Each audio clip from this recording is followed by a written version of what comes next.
Good afternoon my student. कल हम मैथिली शरण गुप्त द्वारा लिखी मनुष्यता कविता को समझ रहे थे। आज हम आगे इस कविता को समझेंगे। ये कविता बहुत अच्छी लग रही है ना बच्चों? ये कविता आपने ध्यान से समझनी है।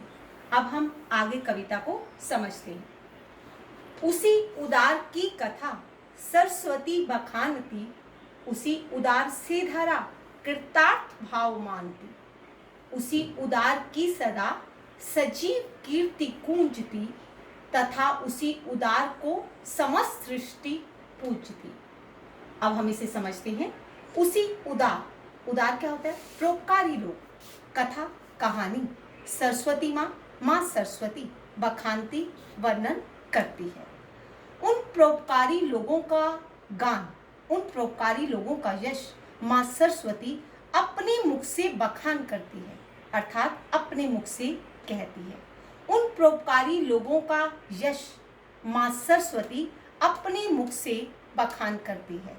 महान लोगों के बारे में माँ सरस्वती वर्णन करती है, अर्थात जो परोपकारी लोग हैं, जो दूसरों के लिए परोपकार करते हैं, जो दूसरों के लिए त्याग करते हैं, उनके लिए माँ सरस्वती अपने मुख से उनका गुणगान करती है। उसी उदार की कथा सरस्वती बखानती, उन्हीं परोपकारी लोगों का गुणगान माँ सरस्वती अपने मुख से वर्णन करती है। उसी उदार से धरा कृतार्थ भाव मानती। धरा होता है इस धरती पर, उदार होता है परोपकारी, कृतार्थ होता है धन्य भाव, मानती मानना। उन परोपकारी लोगों को इस धरती पर जन्म देकर क्या करती है? ये धरती धन्य भाव मानती है, अर्थात धरती को ये गर्व होता है कि उन परोपकारी लोगों को मैंने जन्म दिया है। उसी उदार से धरा, उन परोपकारी लोगों को जन्म देकर ये धरती धन्य भाव मानती है, अर्थात वह धन्य होती है उन परोपकारी लोगों को जन्म देकर। उसी उदार से धरा, उन परोपकारी लोगों को इस धरती पर जन्म देकर ये धरती धन्य भाव मानती है। यहाँ तक बात समझ में आई? अब आगे समझते हैं। उसी उदार की सदा सजीव कीर्ति गूंजती, उन परोपकारी लोगों का यश सजीव हमेशा, गूंजती गुंजायमान, उन परोपकारी लोगों का यश हमेशा गुंजायमान होता रहता है, अर्थात उन लोगों की प्रशंसा इस संसार में लोग गाते रहते हैं। उन परोपकारी लोगों का यश इस संसार में गुंजायमान होता रहता है, अर्थात उन लोगों की प्रशंसा ये सारा संसार गाता है। उन परोपकारी लोगों का यश उसी उदार की सदा, सदा होता है हमेशा, उन परोपकारी लोगों का यश इस संसार में हमेशा गुंजायमान होता रहता है, तथा उसी उदार को समस्त सृष्टि पूजती। उन परोपकारी लोगों को, समस्त होता है ये सारा, सृष्टि होता है संसार, पूजती होता है पूजता है।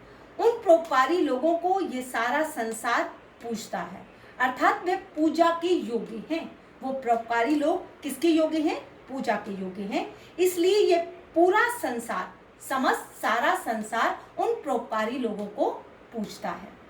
अखंड, कभी ना टूटने वाला आत्मभाव, अपनेपन का भाव, जो असीम, असीम होता है जिसकी कोई सीमा नहीं होती, विश्व में भरे, जो सारे संसार में भरता है, जो अपनेपन का भाव सारे संसार में भरता है, जो कभी नहीं टूटता है, अर्थात अपनेपन के आत्मीय भाव को जो सारे संसार में भरता है, वही मनुष्य मनुष्य कहलाने का अधिकारी होता है।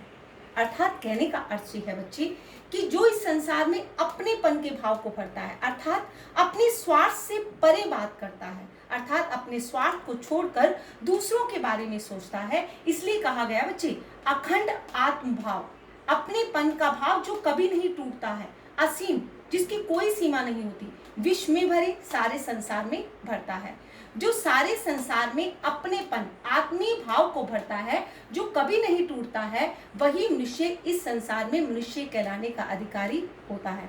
वही मनुष्य है कि जो मनुष्य के लिए मरे, जो दूसरों के लिए परोपकार करता है, वही मनुष्य मनुष्य कहलाने का अधिकारी होता है। ये आसान था ना बच्चे? एक बार फिर समझ लेते हैं। उसी उदार की कथा सरस्वती बखानती, उन परोपकारी लोगों का यश जो है माँ सरस्वती अपने मुख से गुणगान करती है, अपने मुख से गाती है। उसी उदार से धरा कृतार्थ भाव मानती। ये धरती जो है उन परोपकारी लोगों को जन्म देकर धन्य भाव मानती है, अर्थात धन्य हो जाती है। उसी उदार की सदा उन परोपकारी लोगों का यश जो है सारे संसार में गुंजायमान होता है, तथा उसी उदार को ये सारा संसार पूजता है। उन परोपकारी लोगों को ये सारा संसार पूजता है। जो सारे संसार में अपनेपन का भाव भरते हैं, अर्थात आत्मीय भाव भरते हैं, वह वास्तव में मनुष्य कहलाने के अधिकारी हैं। वही मनुष्य है जो दूसरों के लिए परोपकार करता है, जो दूसरों के लिए मरता है, जो दूसरों के लिए परोपकार करता है, वह वास्तव में सच्चा मनुष्य कहलाने का अधिकारी है। जो दूसरों के लिए परोपकार करता है वही मनुष्य कहलाने का अधिकारी है। बच्चे, यहाँ पर कृतार्थ का अर्थ धन्य भाव है, धरा का अर्थ धरती है, सरस्वती माँ सरस्वती है, बखानती वर्णन करती है, सजीव हमेशा, कीर्ति यश, पूजती गुंजायमान, सृष्टि सारा संसार, पूजती पूजता है, समस्त सारा, असीम जिसकी कोई सीमा नहीं होती, आत्मभाव अपनेपन का भाव, अखंड जो कभी नहीं टूटता है। ये सभी आपको अगर शब्द के अर्थ आ जाएंगे तो आप इसकी व्याख्या आसानी से कर सकेंगे। ये आपको समझ में आ गया होगा। अगर कोई बात समझ में ना आए तो आप मुझसे पूछ सकते हैं। Thank you very much.